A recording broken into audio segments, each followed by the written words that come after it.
السلام علیکم حضرت۔ وعلیکم السلام۔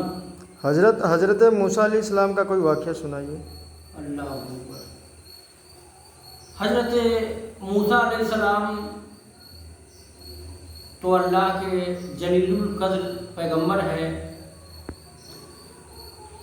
حضرت موسیٰ علیہ السلام کا ماں جب حیات سے تھی تو حضرت موسیٰ علیہ السلام جب اللہ سے کلام کرنے کے لیے جاتے تھے تو بہت ہی تیزی میں دوڑتے چلے جاتے تھے، بہت ہی تیزی میں دوڑتے چلے جاتے تھے۔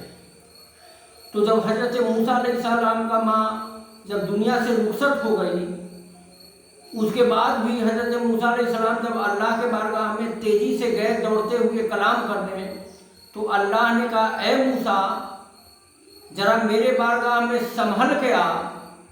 تو اللہ نے کہا کہ ذرا سنبھل کے آ حضرت موسیٰ علیہ السلام کو۔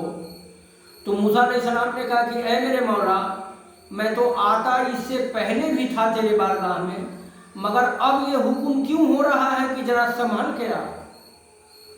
تو موسیٰ علیہ السلام کو اللہ نے کہا کہ اے موسیٰ،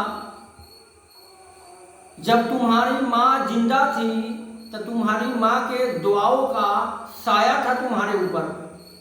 اب تمہارا ماں دنیا سے رخصت ہو چکی ہے تو اب تمہارے ماں کا جو دعاؤں کا سایہ ہے وہ تمہارے سروں سے ہٹ گیا ہے، تو اب ذرا سنبھل کے آؤ میرے بارگاہ میں۔ تو آپ اس سے اندازہ لگا سکتے ہیں، ایسے تو پیغمبر رب کے بارگاہ میں محبوب ہیں، مگر یہ ہمارے آپ کے لیے ایک نصیحت ہے کہ موسیٰ علیہ السلام کو حکم ہو رہا ہے کہ اے موسیٰ ذرا میرے بارگاہ میں سنبھل کے آؤ، کیونکہ تمہاری ماں دنیا سے رخصت ہو گئی، ان کے دعاؤں کا جو سایہ تھا تمہارے سر کے اوپر اب وہ چادر ہٹ چکا ہے۔ اللہ اکبر۔ تو آپ اس سے ماں کے رتبے کا اندازہ لگائیے کہ اللہ نے ماں کے رتبے کو کتنا بلند کیا ہے کہ پیغمبر کو حکم ہو رہا کہ اے موسیٰ ذرا سنبھل کے، تمہارے ماں کا جو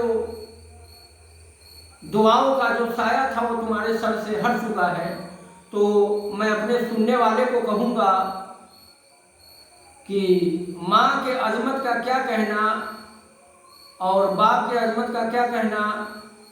اللہ کے رسول فرماتے ہیں کہ جس سے ماں باپ ناراض ہو اللہ بھی اس سے ناراض ہے، اور ماں باپ جس سے راضی ہو اللہ بھی اس سے راضی ہے۔ آپ دیکھ لیجیے حضرت موسیٰ علیہ السلام کے لیے کیا حکم ہو رہا ہے۔ السلام علیکم۔